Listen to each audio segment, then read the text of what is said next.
नमस्कार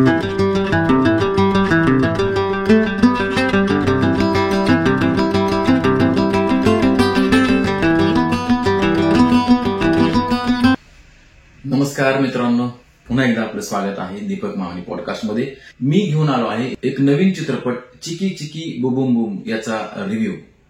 हे चित्रपटाचं नाव आहे बरं का।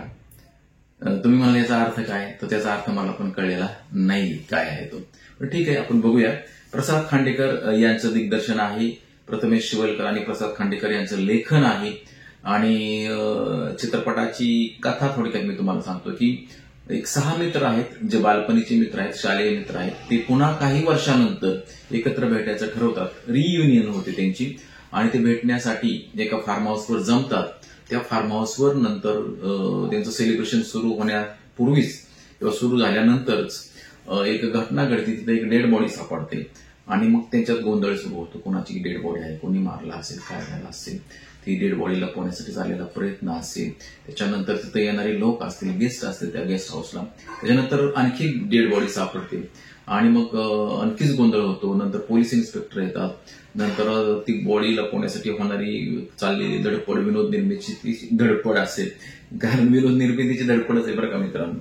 तर अशी ही साधारण ती कथा आहे। कथेला फार वेग नाहीये, पटकथा पण स्लो आहे, त्याच्यामध्ये फार नाविन्य वाटत नाहीये, त्याच्यामध्ये फार विनोद निर्मिती होत नाहीये, फारच अपेक्षाभंग केलेला आहे प्रसाद खांडेकर यांनी। दुसऱ्या चित्रपटात सुद्धा मागच्या वर्षी चित्रपटात तो पण असाच होता, मर्डर मिस्ट्रीज होती, परंतु त्यातनं पण फारसं काही साध्य झालं नव्हतं आणि असंच हा जर त्यांनी प्रयत्न का केला हे मलाच कळत नाहीये।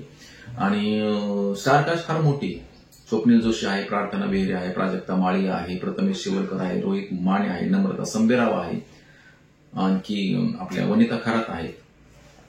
हास्य जत्राची जवळपास 90% टीम आहे आणि प्रयत्न केला होता त्यांनी, परंतु फसलेला आहे, अपेक्षाभंगच केलाय। का अशा चित्रपटांची निर्मिती मराठी दिग्दर्शक निर्माते करतात हेच कळत नाही आणि नंतर ओरडत बसायचं की प्रेक्षक येत नाहीत, थिएटर मिळत नाही। थिएटरवाल्यांनी तर थिएटर का द्यावं तुम्हाला, तुमच्या थिएटरला लोकच येणार नसतील, 2-4 लोक येत असतील तर, आणि लोक तरी काय तुमचे पैसे खर्च करून 200, 400, 500 खर्च करून तिथं थिएटरला यायचं आणि हे डोक्याला ताप करून घ्यायचं, 2 तास बसायचं आणि काहीतरी बघत बसायचं। त्याच्या टीव्हीला एखादी मालिका बघितली चांगलीच आहे ना, बरोबर आहे ना।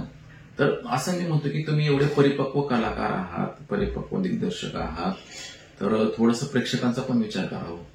तुम्ही हास्य जत्रामध्ये तुमच्यासाठीच विनोद करत असता, लोकांना ते कळत पण नाही तुम्ही कोणाला पंच मारताय, कोणासाठी मारताय, ते तुमच्यातच चालतं, बाकीच्यांना पण माहित पाहिजे ना। सुरुवात केली चांगली तुम्ही, परंतु आता ते असं आले खाली डाऊन, जसं चला हवा येऊ द्यायचं झालं तसंच तुमचं पण झालेलं आहे। कलाकार चांगले आहेत, विनोद निर्मिती चांगली झाली पाहिजे, त्याच्यातनं एक निखळ विनोद निर्माण झाला पाहिजे। मीही माझ्या मनचं बोलत नाही, जे प्रेक्षकांच्या मनात आहे तेच बोलतोय बरं का।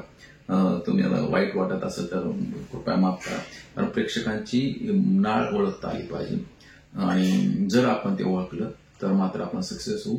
बाकी तुम्ही टॅलेंटेड आहात, कलाकार चांगले आहात, कलाकारांनी सुद्धा चित्रपट निर्मिती करताना किंवा चित्रपटात काम करताना चॉईस ठेवली पाहिजे हो।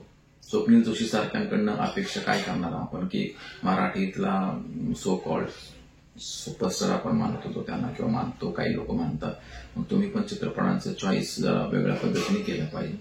तर असं मला वाटतं की ठराविक एखादा चित्रपट करावा पण चांगला केला पाहिजे आणि त्यातनं आपली निर्मिती, आपलं कौशल्य दाखवून त्या चित्रपटाला एका वेगळ्या उंचीवर नेण्याचा प्रयत्न केला पाहिजे। मग आपण बॉलिवूडवाल्यांना नावं ठेवतो, त्यांना चान्स दिला आणि आम्हाला देत नाही असं आपण ओरडत बसतो, तर हे चुकीचं आहे। ठीक आहे, हरकत नाही, मी शक्यतो निगेटिव्ह रिव्ह्यू देत नाही, परंतु चित्रपट बघितल्यावर मला द्यावासाच वाटला म्हणूनच सांगतो की आपण नाव तरी काय दिलं बघायचं, त्यातनं काय समजायचं की काय असं ह्या चित्रपटामध्ये। तर हे असं की तुम्ही प्रेक्षकांना गृहीत धरू नका, प्रेक्षकांना जर गृहीत धरलं तर ते प्रेक्षक आहेत, चांगल्या चित्रपटाला चांगलीच दाद देतात।